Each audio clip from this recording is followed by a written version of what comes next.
G'day guys, and today Shorty and I are going to have a discussion about Essendon and their fade-outs. It's always a big talking point every season. They just seemingly got off to some great starts, and people are talking about them, being in the top four side. I think at round 3 or 2, people are talking about them being premiership contenders. Yeah. Do you remember that, mate? Yeah, well, they should have beaten Hawthorn really there, shouldn't they? Yeah. The Hawks stole it, and then they came out and smashed Carlton, wasn't it? And they were looking $1 million, but like the last few years, they faded out a lot earlier than the other past few years, but yeah, it's not looking good for them now. No, it just seems, this year in particular, it does seem they have sort of dropped off earlier than other seasons. Like last year, I think they were 12 and 4 at one stage, and obviously, it was a bit tougher with the start of it. It almost worked, in their favour. They sort of had that, they galvanised the group, didn't it? Like external pressures going on. It somehow, galvanised the group, as you said. Yeah. And I think it was 2 and 6 after that, sort of after round 16, where the start of investigation seemed to have caught up with them, and they weren't too great then, and obviously got kicked out of the 8, which was controversial unto itself. And in 2012, they started off 8 and 1, looked $1 million again, and I don't think they made finals in 2012. So that was also Certainly went downhill either way from there, didn't it? Dropped off right away. It just seems to be the general trend with the Bombers, and obviously in 2011, I think. They sort of got off to a good start, sort of between rounds 8 and 10, they just dropped off again, and obviously it's sort of been attributed to maybe Dean Robertson getting all those soft tissue injuries, and sort of a few other factors, but it just amazes us, and I think it amazes the footy world how they just keep sort of dropping off after such promising starts. Yeah, I mean, I don't know what you can really put it down to, because they have soft tissue injury has been the main one that has broken them down, but last year obviously took a fair toll on them, and like you said, it did catch up with them, and then they got bumbled out of the finals. But this season, the first 3 rounds looked really good, but you couldn't exactly say it hasn't been for an extended period like the past couple of years. I mean, their performances of late have been well substandard basically. They've won their last couple, but you'd expect them to beat the Dogs and the Lions much more comfortably than they have, which, they just seem to be struggling with the forward setup at the moment, and they just can't seem to have a clear avenue to goal consistently, which is a big problem for the Bombers at the moment.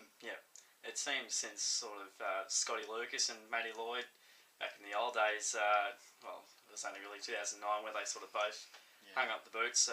They've struggled since then, and when I sort of liked the Bombers back then, I don't know why I liked them. I guess Scotty Lucas is actually my favourite player in the AFL, believe it or not. Oh, really? Back in the time, I never told you that, but now you know.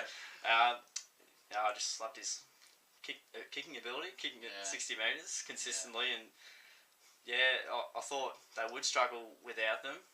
But there's been some promising performances, but it seems sort of the lack of spread of goal kickers they have, it just doesn't really seem to be there, and sort of even when they look like they're a chance, they just don't seem to get on the scoreboard as well as we know they can. It just seems to be lack of form at the moment. But Stuart Camry as well is a big loss. He's gone to the Dogs obviously, but they just don't have that key target. Like Joey Danaher's not quite up to it physically yet. He's a big talent, but he hasn't quite got there. And they've got Carlisle and Hurley, who are, in my opinion, probably they're both key defenders, and Fletcher, Hooker, Pears as well. They've got a luxury of key defenders, but no real key tall forward. Carlisle's, he's come under a lot of scrutiny. Hurley's doing well in defence, as well as having done all right in attack, where Carlisle's barely fired a shot up forward. So I'm not sure Bombers, sticking to his guns and continuing with that setup, but I think they're not also getting enough goals from their midfield group that they may have liked. Like Watson, we know, can get on the scoreboard. Zaharakis likewise. Stanton can kick the odd goal, and Goddard's the main one.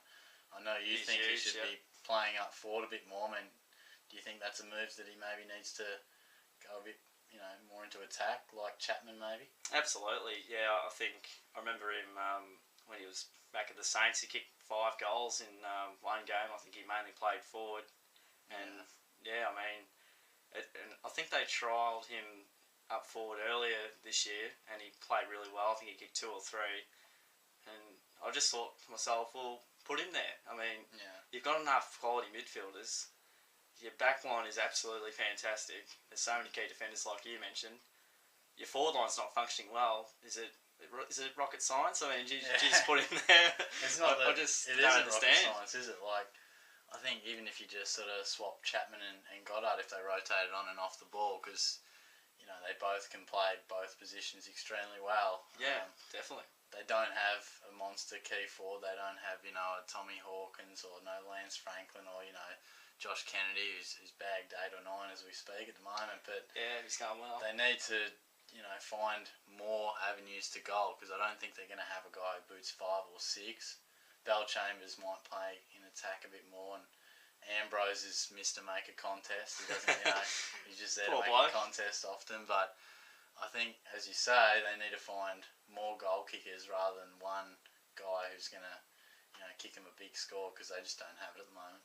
Yeah, definitely. I think putting Paul Chapman up forward would just be the simple move as well. That's another, no-brainer. I mean, he's played most of his career up forward, sort of moved into the midfield in sort of his latter years with the Cats. Yeah. But as I said before, the Bombers have plenty of quality, inside midfielders. Yeah.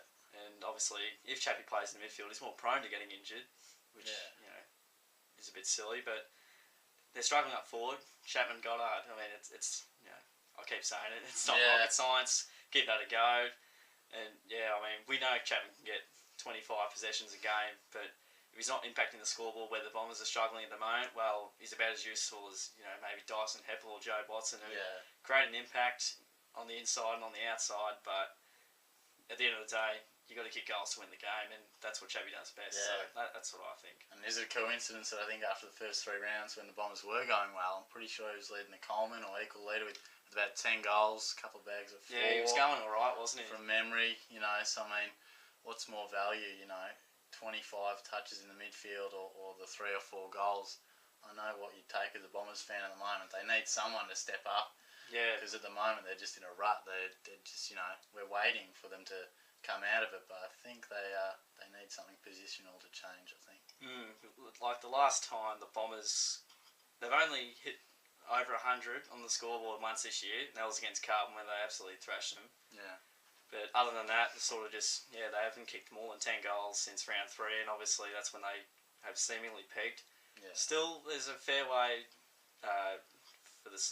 fair way to go through the season, but it's not looking too good at the moment. But who knows, they might surprise us and maybe make a bit more of a contest in the second half of the year. Yeah, it's early days, isn't it? But it's almost like they found a good, they peaked early on, but it's dropped off now. You can't stay down for too long with such an even competition. I think, not writing them off or anything, but they need to change things up pretty quickly. Absolutely. Can they still make the 8? Yeah, I think they can still make the 8. I'm not exactly sure of their draw on that, but I wouldn't put a line through them yet. But like I say, I think it'll have to turn around pretty quick. You'd want to come out after the bye's up and running. Yeah, you're spot on there, mate. Yeah. So those are some thoughts from Shorty and myself. In the comments, put what you think the Bombers need to do, and how an explanation as to how they seem to fade out in the second half of most seasons they play. We're still not really sure. Obviously, 2012, 2013 was sort of, the weapons fault maybe. And, lots of external stuff going on there. But a lot. it's certainly an interesting topic. Like the video if you enjoyed it, and subscribe to us, and we'll see you guys shortly.